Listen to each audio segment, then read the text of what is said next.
Buenas tardes, bienvenidos a la entrevista en línea de FUSADES. Mi nombre es Luisa Solano y me acompaña Guillermo Miranda. Ambos somos investigadores del Departamento de Estudios Políticos. El día de hoy conversaremos sobre nuestra más reciente investigación, las pautas generales para el consenso de una ley de partidos políticos.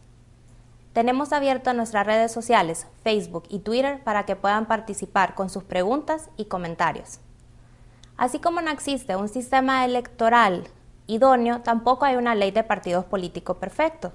Es por eso que es necesario tomar en cuenta el contexto del país, la forma en que funcionan las instituciones, para fortalecer el sistema de partidos.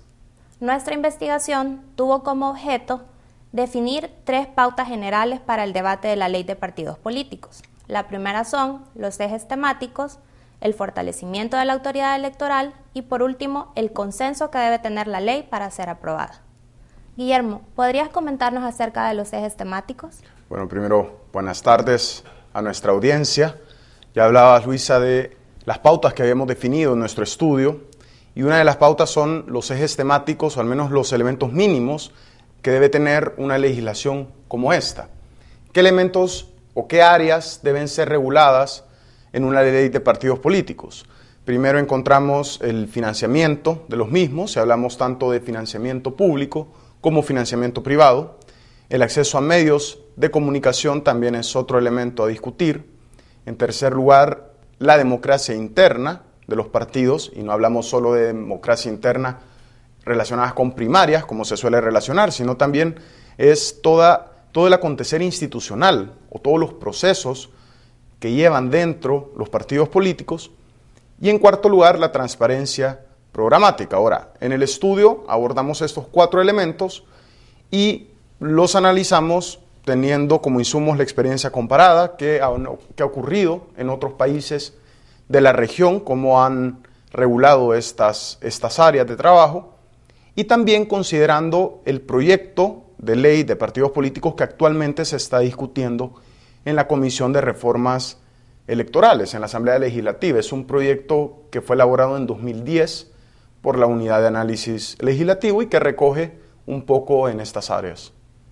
Bueno, ya nos comentabas que el financiamiento es el primero de los ejes y la relación entre la política y el dinero cada vez ha venido aumentándose. Como cualquier otra actividad, la política requiere financiamiento, recursos, y es por eso que se hace importante su debate. Claro. Asimismo, la transparencia de los fondos es importante para la calidad de la democracia.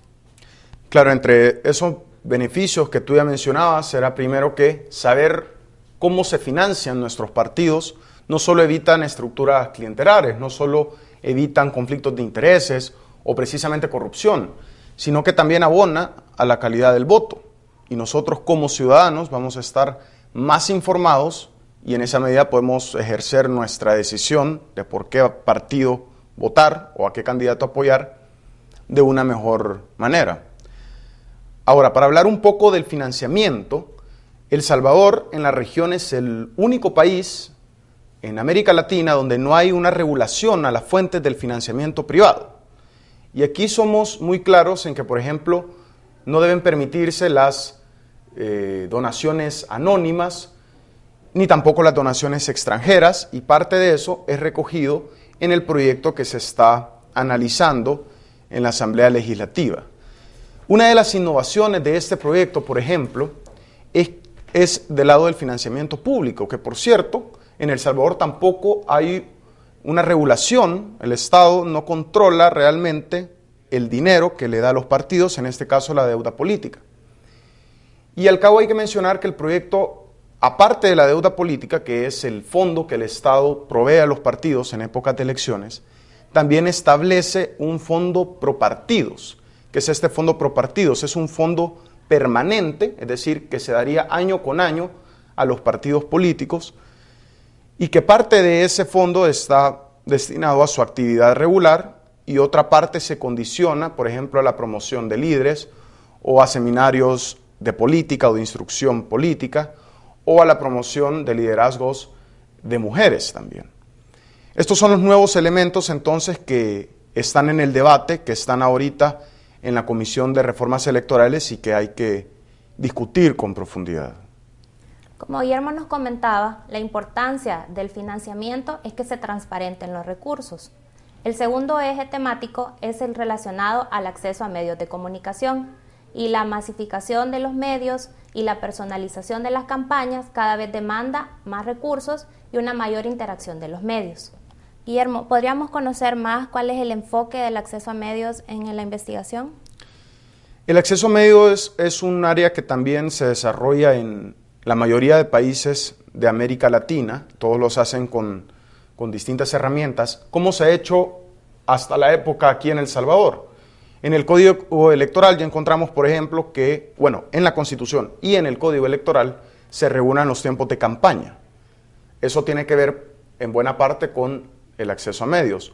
Otra regulación que ya está en el Código Electoral son los tiempos para publicar sondeos de opinión, que pueden a veces variar las preferencias electorales y por tanto a los pocos días de efectuarse las elecciones no se pueden publicar resultados. El proyecto que se está analizando en la Asamblea actualmente incorpora dos herramientas nuevas. Una es una franja gratuita, que básicamente es una franja en radio y televisión donde los partidos en los últimos días de campaña tuvieran acceso gratuito para poder presentar sus candidatos o sus plataformas o sus propuestas concretas o plan de nación. Al respecto tenemos que decir que este es uno de los ejemplos en los temas que no puede faltar la discusión de los actores claves. En este caso, los actores privados deben ser parte de la discusión porque la franja gratuita tiene diversos matices que discutir. Por ejemplo, va a ser gratuita para los partidos y en todo caso es un subsidio del Estado. ¿Cómo va a funcionar ese subsidio? Todos esos aspectos deben ser ampliamente discutidos cuando se tiene que aprobar una normativa como esta. La otra herramienta novedosa que establece el proyecto de ley de la Asamblea Legislativa es un registro de encuestas prácticamente.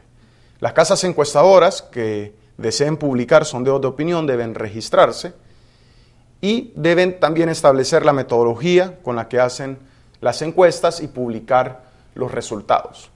Esto puede ser un buen insumo en la medida que estandariza y es más transparente cómo se llevan a cabo estos sondeos, pero otra acotación que hacemos en nuestro estudio es que aparte de tener que ser debatido con los actores relevantes, en este caso las empresas encuestadoras, en ningún caso se debe limitar la innovación o la metodología propia de cada uno, y mucho menos prohibir, por ejemplo, la publicación de un resultado en específico. De acuerdo. El tercer y cuarto eje tienen que ver con la democracia interna y la transparencia programática. La democracia interna es esencial para un sistema de partidos políticos que sea fuerte y saludable, y la transparencia programática es un elemento que puede ayudar a esta. Guillermo, ¿cuáles son los elementos que aborda el proyecto a la luz de estos dos ejes? Desde el principio anticipábamos que con democracia interna siempre se relaciona a primarias y a elegir candidatos. Pues democracia interna es más que primaria, digamos, es la institucionalidad que tiene un partido o los procesos, por ejemplo, que lleva a cabo para tomar ciertas decisiones o simplemente desarrollarse como instituto. Por una parte están los estatutos, por otra parte están las primarias, y en este sentido, la propuesta que en estos momentos se está discutiendo en la Asamblea deja libre a cada partido a que en su estatuto, por ejemplo, tome la decisión si van a acudir a un sistema de primarias. Y en caso de hacerlo, que escojan la modalidad que ellos prefieran. Esto tiene ciertos beneficios, ya que al final la democracia interna depende de la solidez de cada partido político y también de su propia agenda interna.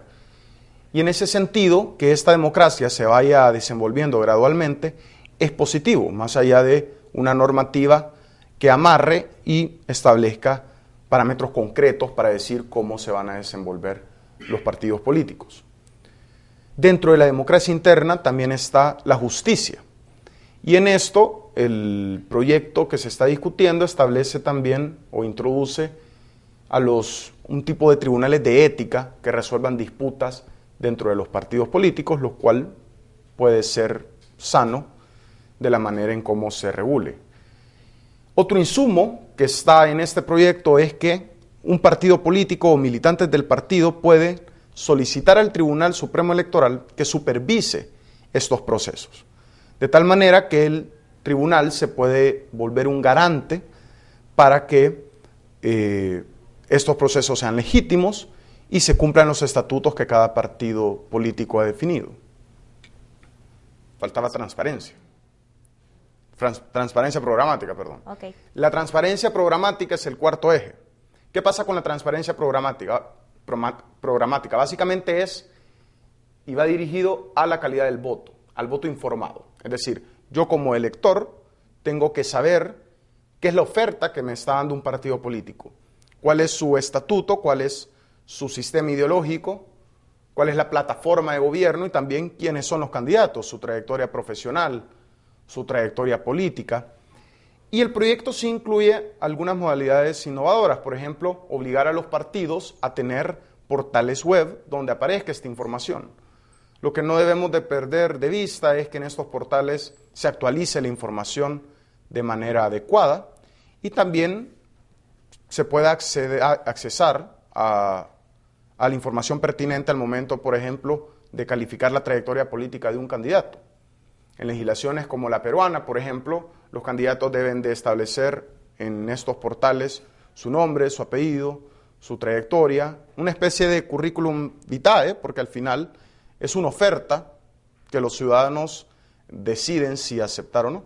Tenemos que decir que cuando impulsamos una reforma al Código Electoral o una ley de partidos políticos, a lo que aspiramos, o al menos eso está dentro de la agenda de FUSADES, cuando hace este tipo de investigaciones, lo que se aspira es al fortalecimiento de los partidos políticos, a tener un sistema de partidos institucionalizados.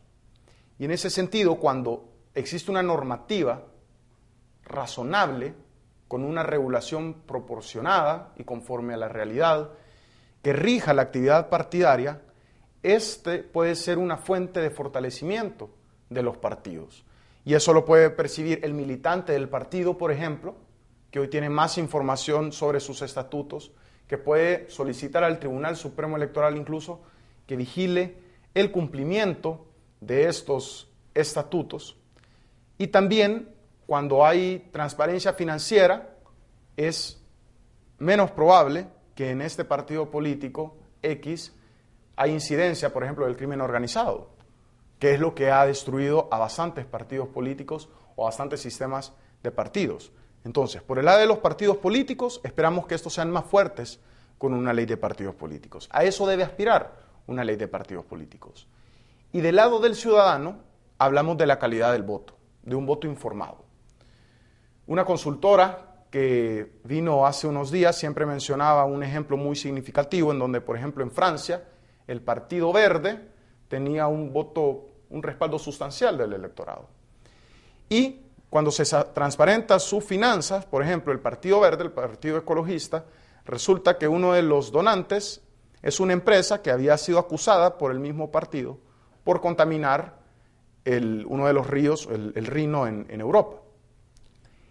Este tipo de situaciones, que al final no es más que un conflicto de intereses que puede llevar a estructuras clientelares, se pueden evitar cuando se transparenta el financiamiento de un partido político. Este tipo de situaciones hace que el elector, al momento de decidir por qué partido votar, pueda prever estos escenarios y evitar, cuando pueda darse una estructura clientelar, o irse a un partido que su transparencia coincide con su plataforma, que del lado de las donaciones financieras no hay ningún problema, y entonces se ejerce el voto. ¿Qué pasa después de que se ejerce el voto? También se puede hacer una contraloría de cómo va a ser su gestión pública. Si no hay conflictos de intereses entre los donantes, por ejemplo, y después, qué sé yo, empresas licitadoras del Estado. Todo eso se puede evitar y ganan tanto partidos políticos como ciudadanos. De acuerdo. Guillermo, ¿cuál sería la visión o sería importante que todos los actores tuvieran una misma visión al momento de aprobar la ley, al momento de generar un consenso para la aprobación? Lo que hay que buscar es el denominador común. Es difícil que todos los actores tengan la misma visión. Son varios temas, sabemos que son temas complicados y en la experiencia comparada podemos encontrar un abanico de posibilidades sobre cómo regular el acceso a medios, sobre cuánto tengo que transparentar mis finanzas, cómo tengo que presentar los gastos, cuáles son las sanciones cuando se incumplen una de estas normativas. Pero sin duda es un instrumento necesario y hay que hacerlo.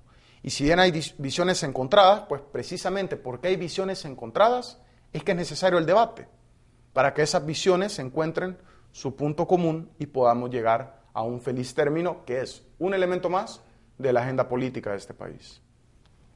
El reconocer la validez de las opiniones de los contrarios es también parte de la aprobación de la Ley de Partidos Políticos y se relaciona con nuestra última pauta, que es que todos los actores se involucren y participen en la discusión de esta ley. Hemos hablado acerca de nuestras 3 pautas generales. La primera, los ejes temáticos. La segunda, el fortalecimiento de la autoridad electoral. Y la tercera, la importancia de que todos los actores se involucren en la discusión. No tenemos más preguntas, así que hemos llegado al final de nuestro programa. Agradecemos su participación, agradecemos a nuestros seguidores. Gracias, Guillermo, por comentar con nosotros el día de hoy el tema. Gracias a la audiencia, Luisa, y si desean informarse más sobre este estudio, perfectamente pueden visitar nuestra página de internet en www.fusades.org. Ahí está el estudio. Se encuentra en el Departamento de Estudios Políticos, la serie de investigación, pautas generales sobre el consenso de una ley de partidos políticos. Solo me queda recordarles que la aprobación de la ley de partidos políticos va a crear partidos más fuertes y saludables, y esto va a fortalecer el sistema democrático, el sistema electoral y el sistema de partidos. Muchas gracias por su atención y hasta la próxima.